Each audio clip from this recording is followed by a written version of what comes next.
Welcome back to the For the Win podcast. This is episode 10 of the greatest gaming podcast in the world. I'm David.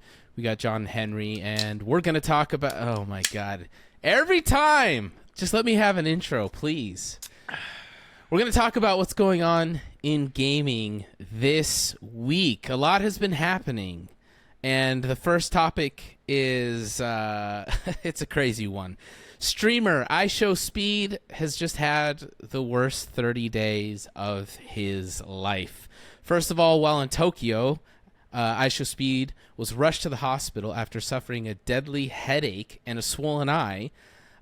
He was diagnosed with cluster headaches from an intense sinus infection.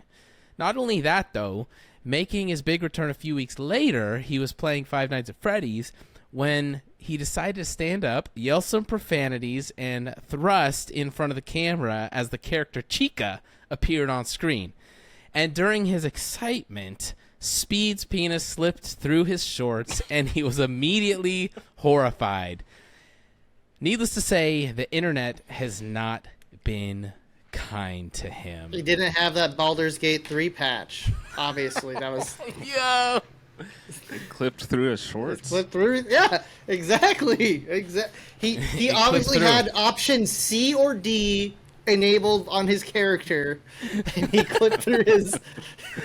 Oh, dude. It's bound to happen when you have the brand of comedy that iShowSpeed does. I don't know if you guys have seen a lot of him, but his brand of streaming, the character he puts on, is go crazy, go ballistic in front of the camera, scream, bark, just like throw your body around. I mean, he's gotten famous off of like literally on stream diving into his setup, just full body into the mic, just thrashing it. Like, this is the brand of comedy he does. Yeah, he and I have very similar characters that we do. Yeah. So, anyways, bummer for him. I know it's actually been pretty brutal because people have been spamming his chat. I show meat.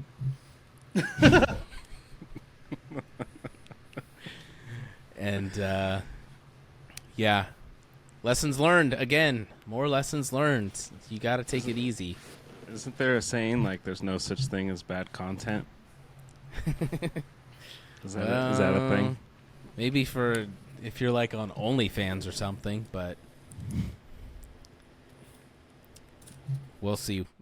He had a stream the other day, and he just kind of like he did a stream after a couple days later, and he addressed it and said like it was the first time he was like out of character ever, and he was like, I've been really struggling. Like, this is the worst thing that could have happened to me, and my mental has been really messed up because I really didn't want this to happen, and like, I know you guys think it's funny and all this stuff, but like, I am also human, and it just has really sucked. But then after that, he had a stream a few days later, and he just kind of ignored it and played and like his games and got back to his normal self. But I think you gotta, I don't know, man. You gotta be careful with that stuff.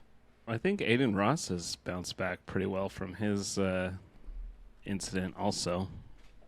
Yeah, which one? Well, his flashing incident. Yeah. I feel like the best thing to do is to like say your piece and then like go move on. Yeah, just carry on. Yeah, carry on.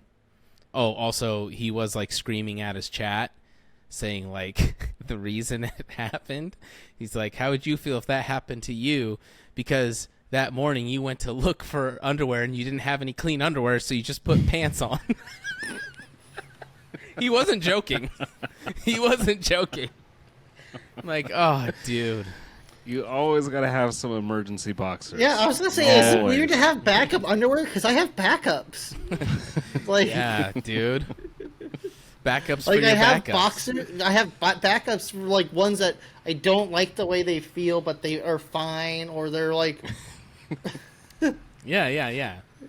Exactly. They're not your go-to.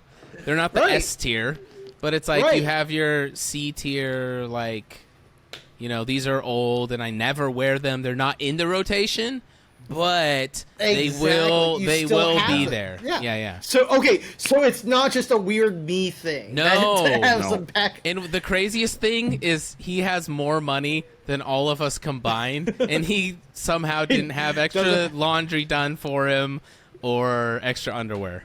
Well, and like how dirty really are like the previous day's pair? Yeah. How is it not just at that point you take the initiative of like, oh, I should just do my laundry? Yeah. Like throw it in the washer while you like go. Yeah. He's living in another world right now. Maybe I just don't stream for 2 hours and I just clean some underwear and then I hop on. I don't know. But you know, when you put that last pair on in the drawer, there's nothing else. Exactly. That you too. don't always pay attention to that. I agree, but I could see the scenario where that doesn't happen. But like, well, I have a drawer that's only like underwear, and so if it's empty, it's empty. It's obvious. I mean, yeah, he's got money. Like, why couldn't you just Amazon Prime some like underwear to you in like under 2 hours? Yeah. Yeah, it is puzzling, I will say. It's a puzzling predicament he found himself in, and it's just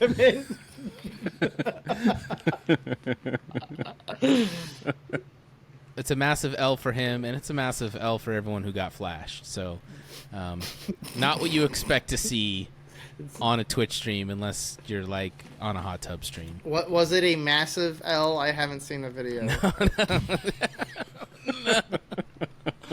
I'm gonna go out on a limb and say yes. I will not be looking it up. I could still keep going with that, but let's move on. We'll move on. It's been a large topic over the last couple episodes. Yeah, big news. Big news. Oh, man. Well, speaking of massive news, massive companies, Microsoft and Activision Blizzard, stuff is still going down with that. So now we're going to move over to the UK side of this Activision Blizzard deal. Microsoft plans to sell off Activision Blizzard cloud gaming rights to Ubisoft in a bid for the UK approval of its $68.7 billion deal. So this restructured deal means that if Microsoft does close its proposed acquisition, then it will not be able to release Activision Blizzard games exclusively on Xbox Cloud Gaming. Ubisoft will also add Activision Blizzard games to its Ubisoft Plus multi-access subscription. Yeah, I mean, I think there's only like 5 people that have Ubisoft Plus, but I checked it out today, and maybe Henry, you can weigh in on this. They didn't have any like older Ubisoft titles like the Splinter Cells and stuff. Is there like what? Why would they not have some of those? Is it only current gen or something? It might be only current gen. I don't 100% know. Missed opportunity. Yeah. Because they've done some good stuff over the years. Well, yeah, they did Rainbow Six. Yeah. I don't remember seeing a lot of old Rainbow Six on there either. But yeah. So I mean, this is, it falls in line with kind of what they're already doing. They weren't looking necessarily to do all these exclusives anyways. They've been pretty vocal about leaving it for everyone. So. This is really cool. Xbox shows off new official Xbox Series X console wraps. They're launching 3 designs, a Starfield one, Arctic camo, and Mineral camo. They're like a custom precision fit, and all the vents, are obviously like clear and not covered. They're made with fabric, not vinyl sticker. The Starfield one's going to come in at $49.99, and the camo ones are $44.99. This is really cool to me because it reminded me of my 360, and I loved getting plates on my 360 face plates, and I had a Viva Pinata faceplate that was all these cool colors. I slapped that on my 360, had it on there for years. Do we like this idea of console wraps? Yeah, sure. Like, I think it's great. I remember people were doing like vinyl sticker wraps back in like the original Xbox days, also. But I don't know how, but sticker technology has gotten better, so those have gotten better over the years. But this is like a fabric one. I didn't actually see pictures on the article that you sent over, but that's interesting. Yeah, I don't know if it's fabric and like little. I don't know if it's Velcro or mini magnets or something, but they look really clean. And if I didn't love my Halo Series X so much, I would consider getting one, to be honest, because they look very clean. So that's cool. I would love to see more of those. They've done a really good job with controllers. I feel like you can get any combination of controller, so why not have some cool wraps, some cool collabs? If they drop some Halo collabs or whatever with these wraps, I think there's a market for it. I think people like this kind of stuff. It's a soft silicone print material fastened by a Velcro enclosure with no tools or adhesive. They have everything. So they are. Yeah, they even have like pictures of it with. Okay. So, cool. Yeah, it's so silicone, so it's gonna be kind of like a rubbery thing. I'm hoping that doesn't break down over time. Like I remember, do you remember a few years ago when everyone like put silicone over their controllers? Like every company put like that weird rubber coating on every controller, every mouse, every whatever. And after a couple years, like that, the oil started like leaking out of the rubber. Every controller just became a sticky mess. The voice of Mario since 1992, Charles Martinet. Is that how you say his name? Martinet. Oh, man, what a gaming podcast, huh?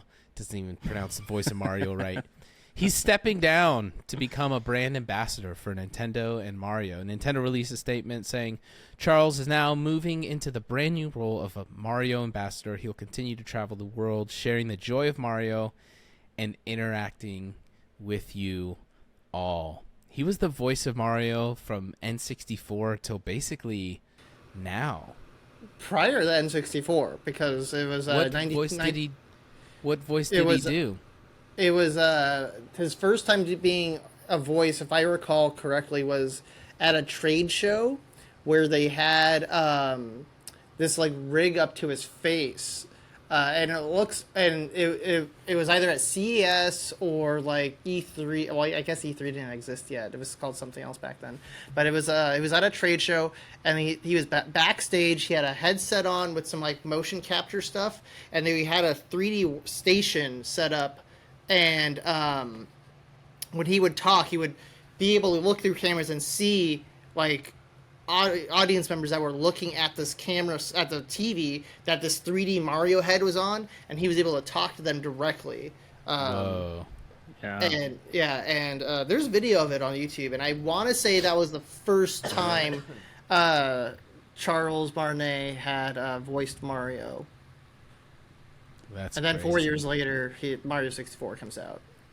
I mean, I would step down too if I was the voice of Mario since '92 and didn't get offered to do the voice of Mario in the movie. Ooh. Like, all right. Honestly. Like clearly we are done here. Thank you for the opportunities. That's actually so whoa, don't go, Charles, don't go. How about a brand ambassador role, huh? How about your voices don't got what we need anymore. Your Mario's a little rough. I don't know why I imagine everyone at Nintendo also sounds... It's just like literally Mario's voice for 30 years, and it's not good enough to... He was Mario's voice for longer than he wasn't. Because Mario came out, like, Donkey Kong's 81, right? So, like, 11 years... 1981? 81 to, like, 1992... Mario was like, whoever, right, will have Captain Lou Albano voice Mario. We'll have who played in the Mario movie again? I forgot the actor's name. The British guy. Oh, the one with John Leguizamo? Yeah. I'm blanking on his name. Oh, anyway, so like for 11 years, Mario was a whoever we can find, and then they find Charles in '92, and he's been that now for like 30 years, and so like he's been Mario longer than he wasn't Mario. That's one of the biggest like missed opportunities in movie history. I feel like this is just a gut feeling, and maybe that's already been written about, but I feel like he's just not like Hollywood enough and like a star enough that they wanted to put a star in that role. And it wasn't about 100%. Who's the best voice actor, obviously. They just want a star in that role. And I don't mind Chris Pratt, but I'm just like, why? Like, we don't need that when Mario is like here, and he would have crushed it. So it's just kind of a weird. They wanted a weird star thing. in the starring role. That's exactly it.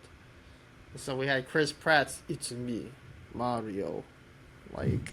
Yeah. As Bob Hoskins. Bob Hoskins, that's it. That's right. And John Luigiano. I will always call him John Luigiano because that was the first movie I saw him in. The late Bob Hoskins.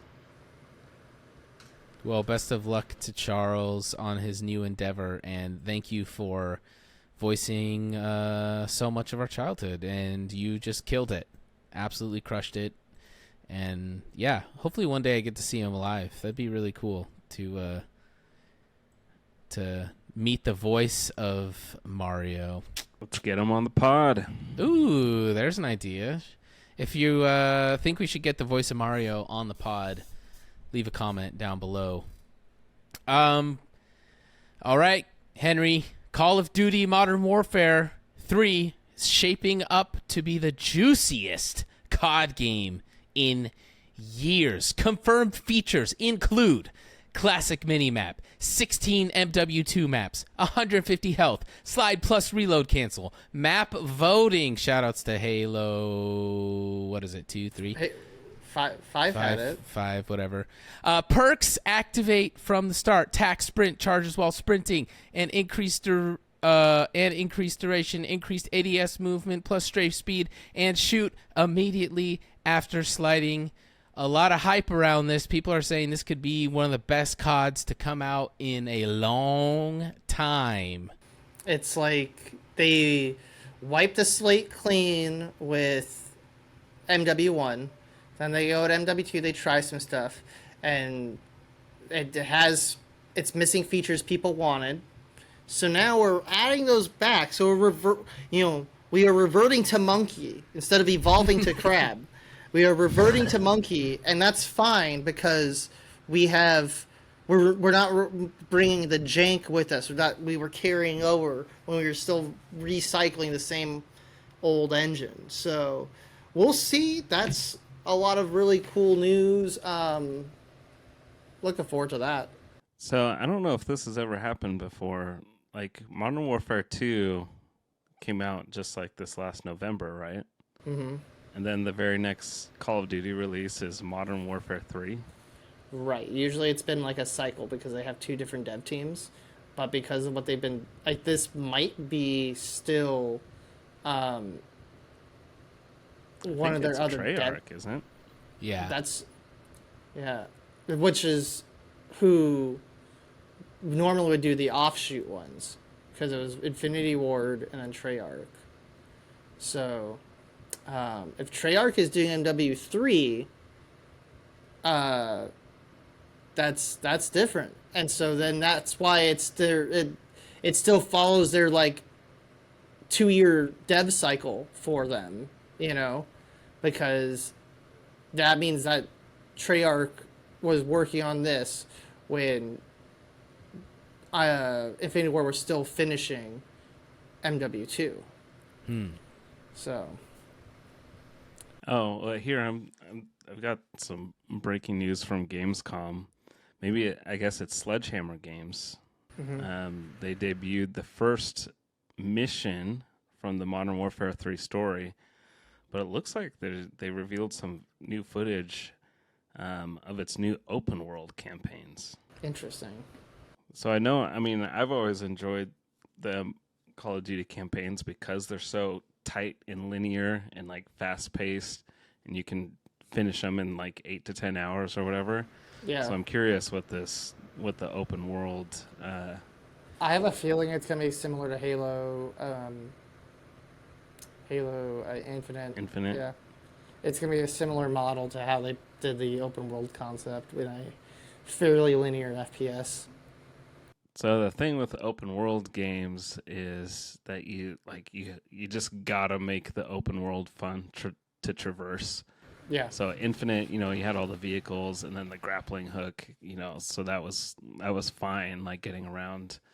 But Modern Warfare, I don't know what kind of stuff they're gonna have for. They're bringing back slide canceling, John. Obviously, you just slide cancel across the whole open world. Just did you not hear the first part of this segment? Keep up. Yep, people are excited. It's gonna be cool to see what happens. I think this could be a huge revival. I know people are kind of over 2.0 Warzone and such. So the Xbox 360 store will close July 2024. On July 29th, 2024, Xbox will stop supporting the ability to purchase new games, DLC, and other entertainment content from the Xbox 360 store on the console and the Xbox 360 marketplace. This change will not affect your ability to play Xbox 360 games or DLC you have already purchased. So guys, if you need to, make sure you go and get your Xbox 360 purchases finalized before July next year. It's a long run, dude. That's like almost 20 years. Long run. Yeah. And do you know what's crazy? Almost 20 years. There's still people who are playing their Xbox 360s on Yeah. and they said it doesn't affect support for the games. If the devs still have the servers online, you can still play that game online. Yep. Wild. That's why people say 360 is one of the greatest consoles ever, because this is that's crazy. Dude, that's why I say the 360 is when gaming has peaked, honestly, in my opinion. And it started with the Red Ring of Death with 50% of the consoles, right? I mean, it was so many. It was pretty bad, but when I had a Red Ring. Did you ever? I Red only Ring? had it once. Once. Only once. That's like copium, bro. Only once. I paid full price for an bad. Xbox 360. Only got the Red Ring once. My PS3 died more. I've had my PS3 die twice. So. Dang. Did you ever get a Red Ring, John? Yeah. Yeah, I did too. I bought an Elite too, and I got a Red Ring. It was most of the time it was overheating issue. No, wasn't that a large part of them? So that's the problem. There was a million reasons what was causing it, and that's how come they couldn't troubleshoot. It's playing whack-a-mole. They go over in the entire Xbox documentary, but generally it was overheating, but there was multiple reasons why it would overheat. So you troubleshoot one, and then it doesn't fix the actual issue. So yeah, we had one LAN party at our apartment that we had multiple red rings at the LAN party. Brutal. And then even damaged discs. I don't know if you remember, if you had your console standing up and then you knocked it over while a game was in it, you would get that ring on the discs. I remember the LAN party you're talking about, John. Yeah, I think we rented some copies of Rainbow Six or something from Blockbuster, and one of my buddies knocked over his console, got a ring on it, and we switched the Blockbuster copy with another one. No. Yeah. Yo, that's crazy. Because he bought it, right? He had bought the game because we were playing it. So he Raymond still has him on his Xbox Live account. By the way, if they're still friends on Xbox Live, but Richard? yeah, I Easy haven't Couch. seen him in forever. Easy Couch.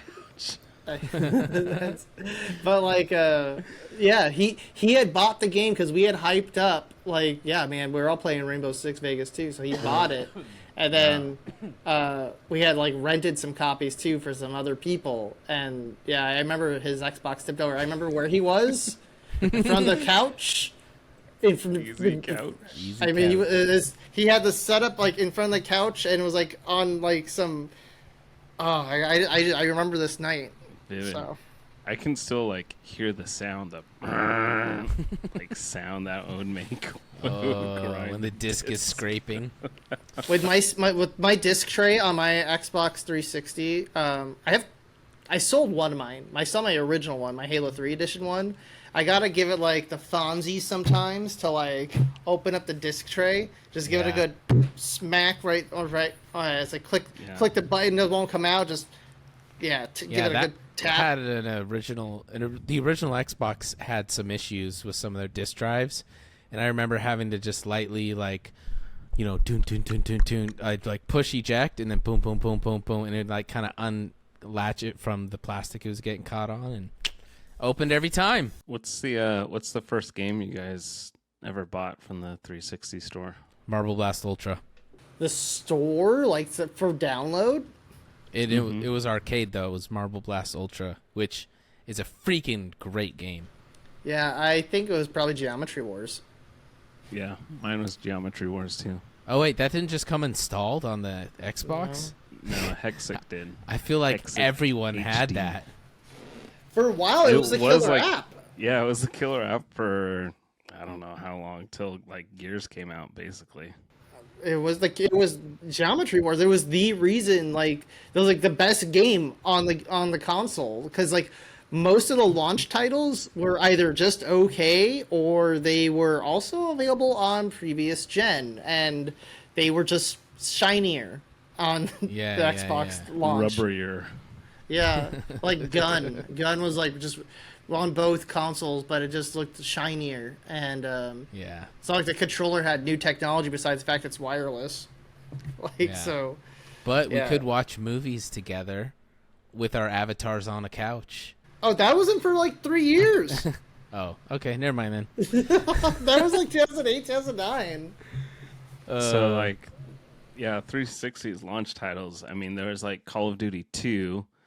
But I mean, I think most Call of Duty players at that point, they were all playing PC. They weren't playing a Call of Duty on a 360. There's like Cameo, Perfect Dark, King Kong, sports games. Like, that was it until Geometry Wars came out.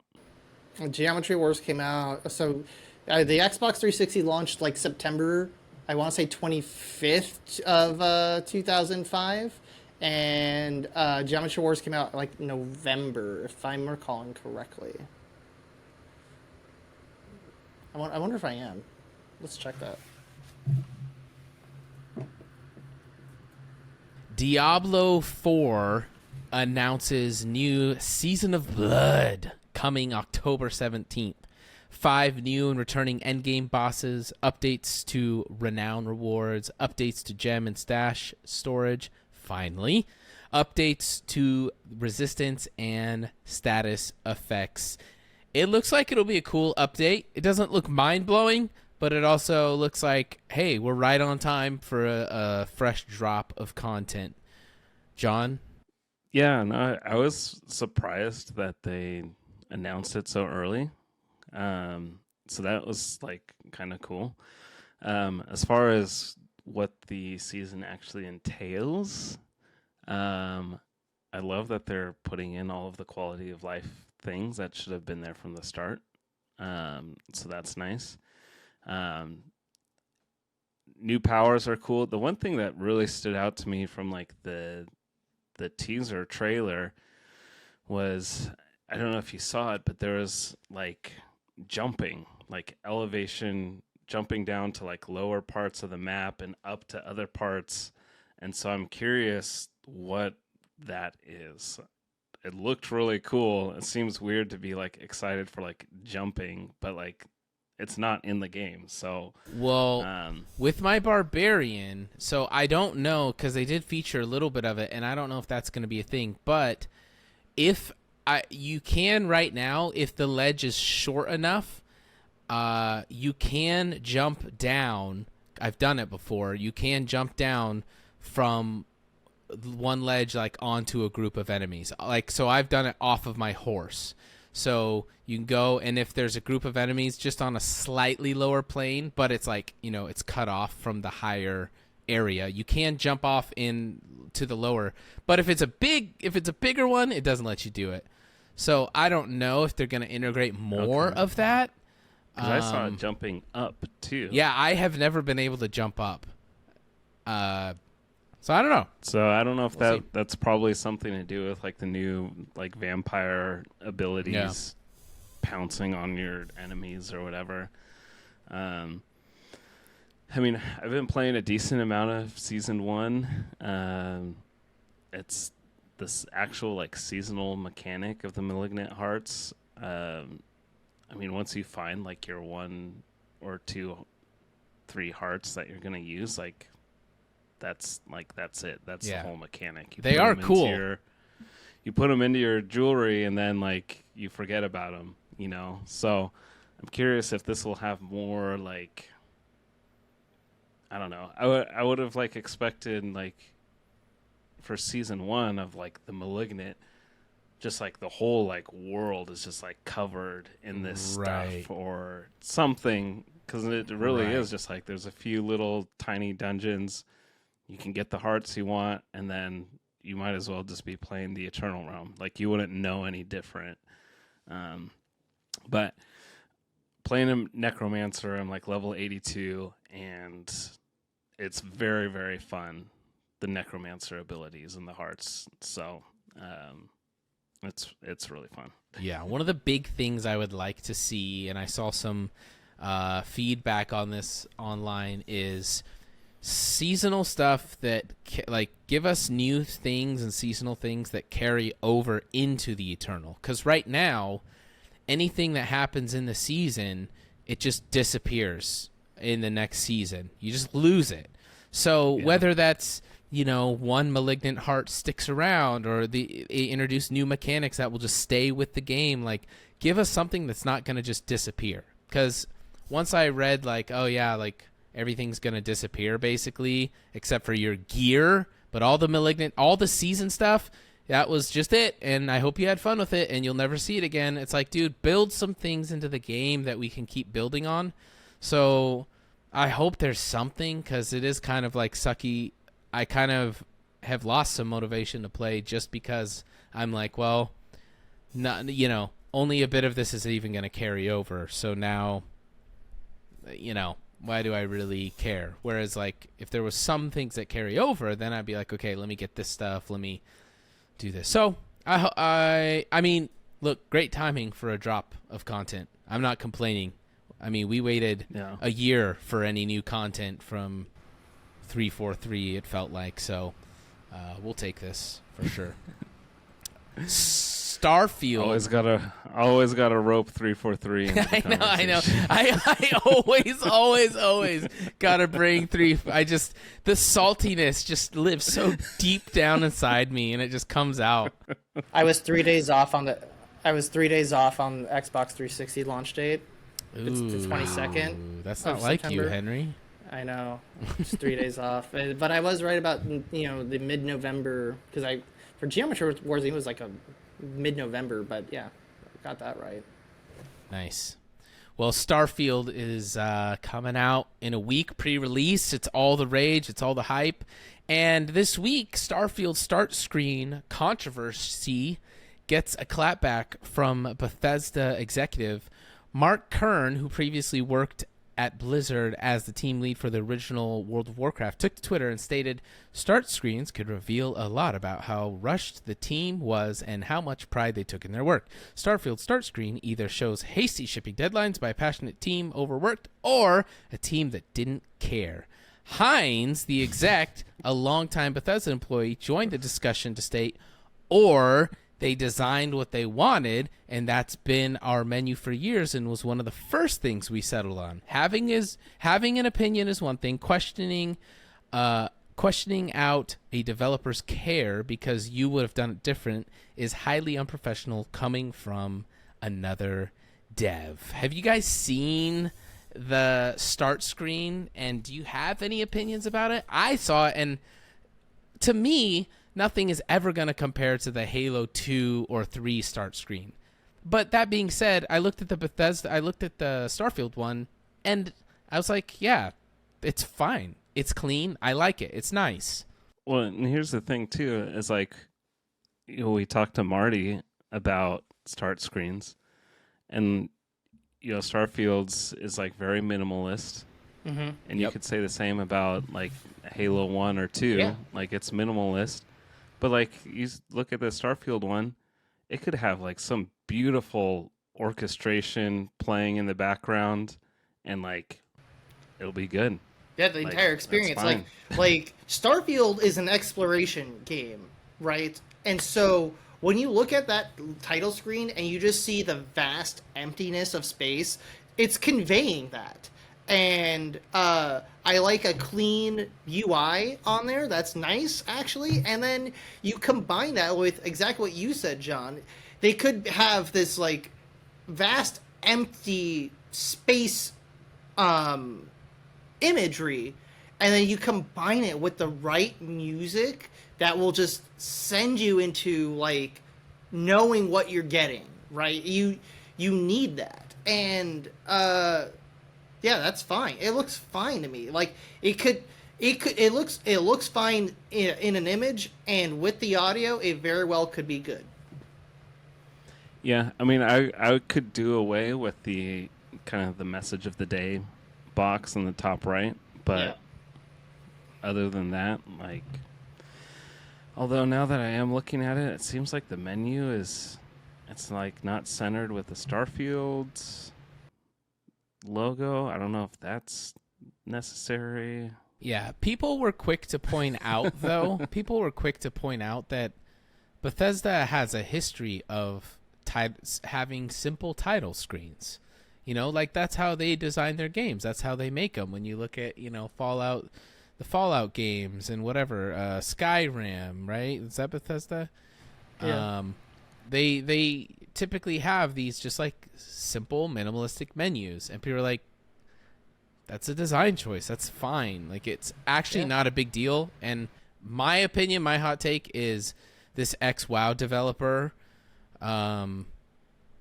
he's just a salty guy. Like, it comes across as just really like being combative for no reason. Like, no reason. I 100% prefer a simpler menu. I want to punch people that design horrible menus. Menus where, I can't see who's in my party. Besides an icon of which you only have so many unlocked from the beginning, and you can't customize. Or when all the matchmaking playlists are in one thing, and to see the other games, you have to scroll down, and they're not just all available to see. Stuff like that. Yeah. His Mark Kern's tweet is just like such a huge, broad assumption of, Bethesda. It's like, dude, just like relax. Like, it's been kind of interesting seeing a lot of developers and ex-developers like poking each other and going back and forth on Twitter recently. Kind of started with the whole Baldur's Gate 3 thing. It's been really interesting seeing people just make, this broad generalization about a studio, and then having the studio like fire back and be like, you literally don't know what you're talking about. The Atari 2600 is back as a new console. The Atari 2600 Plus launches globally on November 17th for $130. The system comes with 10 of Atari's most famous games loaded onto one cartridge, including Adventure and Missile Command, It also supports any Atari 2600 or 7800 game cartridges that you might already own. The Atari 2600 Plus runs on USB power and connects to your screen via HDMI. The support for with support for multiple resolutions. It is 20% smaller than the original Atari 2600. This is a dream come true for some people. What do you think about this, Henry?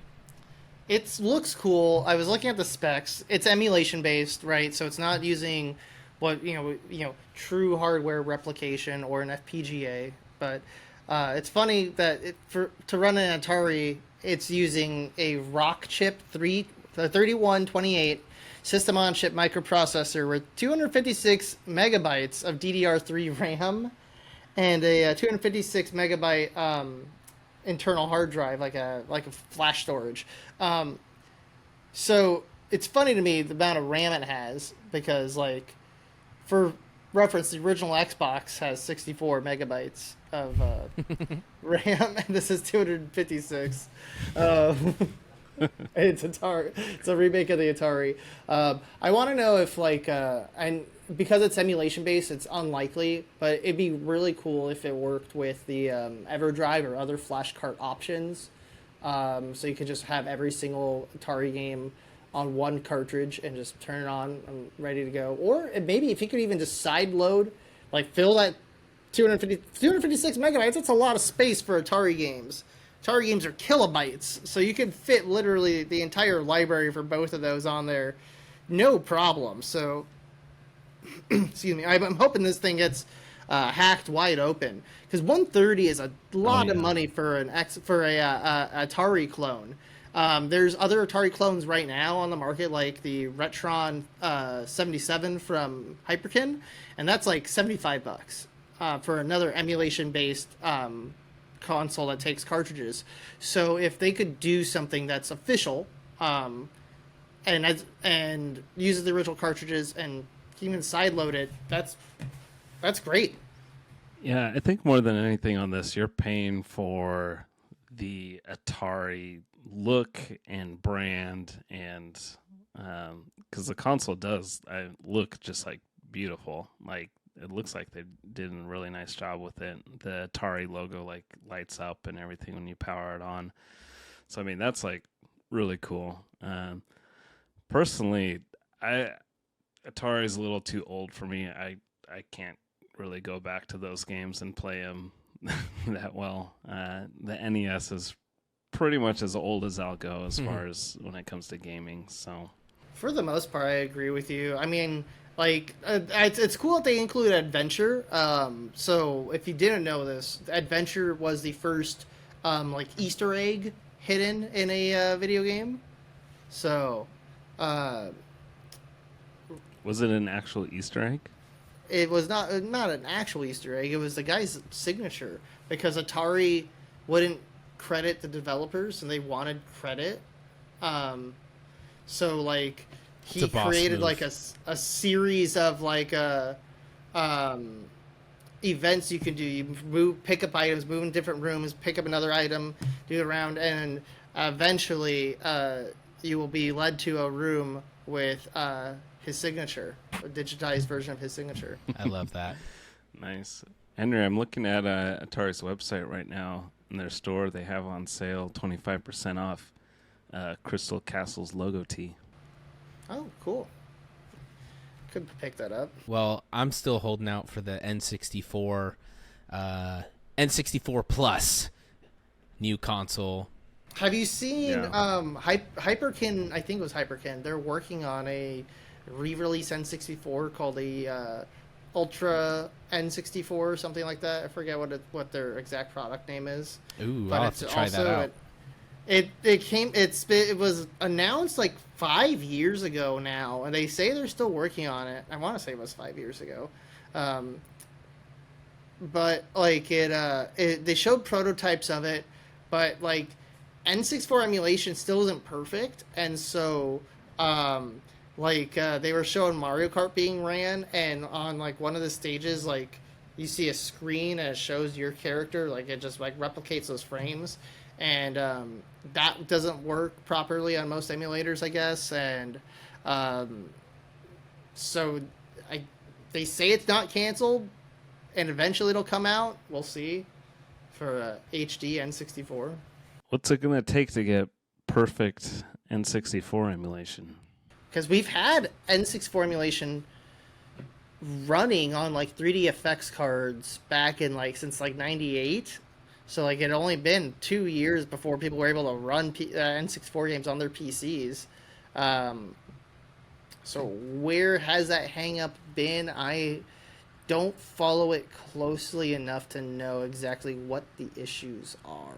It'll happen. Eventually, it will happen, and I will be there. But Hyperkin, if you're listening, send us a few of them to test out. We'll rate it, review it, sponsor the podcast. Happy to do it.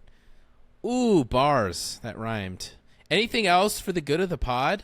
I for one am over plus being added to the end of everything. Agreed. I accidentally called it the 2600 plus just because I'm so used to that. Like when Dave and I were first talking about it, I called it the 2600 plus. I was like, I mean plus. I don't know why did I say it? Episode 10. Good times. Hey, if you're listening on Spotify, do us a favor. If you made it this far, then you actually like this podcast. So rate it, review it. That would be amazing. It helps us out.